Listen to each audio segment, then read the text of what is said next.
दोस्तों, दुनिया का सबसे ताकतवर कहा जाने वाला देश अमेरिका, जिसे हमेशा से खुद को बड़ा और खतरनाक बनाने की चाहत रहती है, जिसके चलते उसने कई ऐसे हथियार बनाए जिन्होंने अमेरिका को अकेले कई युद्ध में जीत हासिल करने में मदद की है। ये हथियार जिस ज़माने में खोजे गए थे, उस समय इनके सामने आने से पहले दुश्मन की रूह कांप जाती थी। आप इन हथियारों की मारक क्षमता का अंदाज़ा इसी बात से लगा सकते हैं कि अमेरिका एटम बम ने जापान के हिरोशिमा नागासाकी को बर्बाद कर दिया था।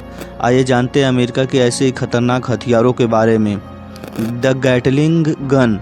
अमेरिकी गृह युद्ध के दौरान इस बंदूक को तैनात किया गया था। अमेरिका ने उस समय कई युद्ध इसी बंदूक के बलबूते जीते थे। यह पहली रैपिड फायर गन थी। गैटलिंग गन को अमेरिकी वैज्ञानिक रिचर्ड गैटलिंग ने बनाया था।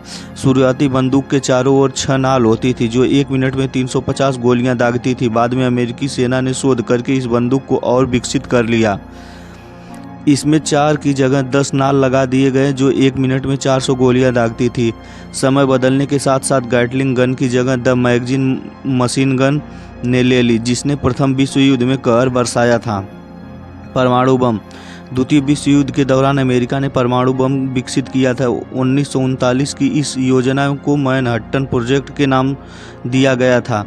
अमेरिकी राष्ट्रपति फ्रैंकलिन रूजवेल्ट को यूरेनियम कमेटी ने बताया कि यह दुनिया का सबसे खतरनाक बम है। परीक्षण के बाद उन्होंने यह भी बताया कि अब तक ऐसी तबाही किसी बम ने नहीं की है। द्वितीय विश्व युद्ध में जापान ने अमेरिका के पर्ल हार्बर पर हमला किया तो अमेरिका ने जापान के हिरोशिमा नागासाकी पर वही परमाणु बम गिराकर उसे तबाह कर दिया था।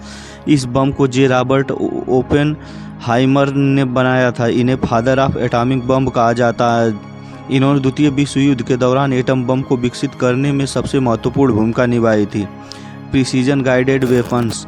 ये वो हथियार होते हैं जो पहले से ही तय किए गए लक्ष्य पर अचूक हमला करते हैं। 70 के दशक में अमेरिका ने ऐसे हथियार को बेहतरीन जखीरा खड़ा कर दिया था। उदाहरण के लिए अमेरिका ने 1943 में 420 17 बॉम्बर लॉन्च किए थे, जिन्होंने जर्मनी के बाल बियरिंग प्लांट्स की धज्जियां उड़ा दी थी। 1972 के वियतनाम युद्ध के दौरान अमेरिकी ने लेजर गाइडेड बम बनाए और दागे। इससे अमेरिका की ताकत में बेहतरीन इजाफा हुआ। पिछले 40 सालों में अमेरिका के प्रिसीजन गाइडेड वेपन्स ने उसे हर तरह के युद्ध में बढ़त और जीत दिलाई। इन हथियारों का फायदा उसे अब भी मिल रहा है। स्टेल्थ यानी चुपके से वार करना। रूस ने जब 1960-70 के दशकों में ज़मीन से हवा में मार करने की तकनीक विकसित कर ली, तब अमेरिकी ने स्टेल्थ तकनीक की खोज की। रूस के वैज्ञानिक प्योर उफिमेवेल्थ स्टेल्थ तकनीक की खोज ही कर रहे थे। उनका फार्मूला अमेरिकी कंपनी लॉकहीड मार्टिन के वैज्ञानिक डेनिस वरहोल्सर को मिल गया। उन्होंने उसे और विकसित करके रूस से पहले स्टेल्थ विमान बना लिया और जिसका नाम होपलेस डायमंड था।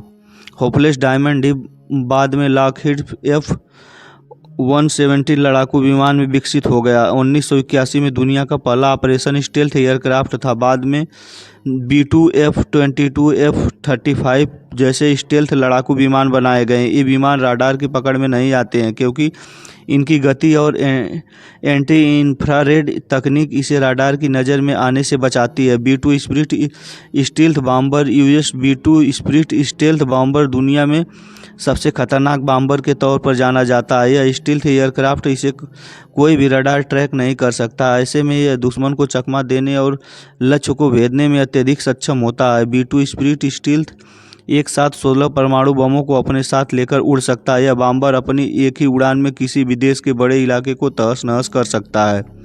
ड्रोन्स।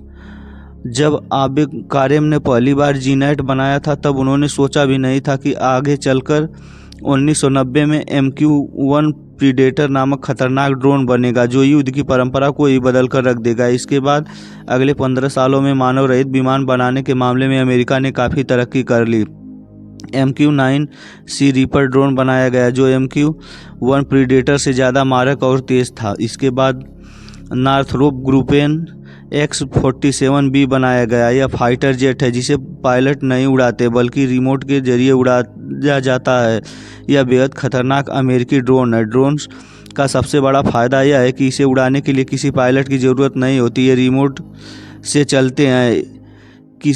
ईरान के सैन्य कमांडर कासिम सुलेमानी को मारने के लिए अमेरिकी ड्रोन का ही उपयोग किया गया था। GBU-28 लेजर गाइडेड, यह एक बंकर बस्टर है। इसकी रेंज इतनी है कि ये प्लेन से 5 मील की दूरी पर निशाना साधा जा सकता है। ये कंक्रीट ज़मीन से 20 फीट तक के अंदर घुस सकता है। विस्फोटक क्षमता की बात की जाए तो 630 LEBs हाई एक्सप्लोसिव है। यह बंकर नष्ट करने वाला एक बड़ा हथियार है। एक्टिव डेनियल सिस्टम, इसको इंसानों को टारगेट करने के लिए बनाया गया है। इससे इंसान को दर्द होता है। इसको अमेरिकी एयरफोर्स ने बनाया है। इसे रेथियोन कंपनी ने बनाया है, जिसे हीट रे भी कहा जाता है। इस हथियार से इलेक्ट्रोमैग्नेटिक वेव निकलती है। इसका इस्तेमाल भीड़ को कंट्रोल करने के लिए किया जाता है। ऐसी जानकारी के लिए वीडियो को लाइक तथा चैनल को सब्सक्राइब कीजिए। धन्यवाद दोस्तों।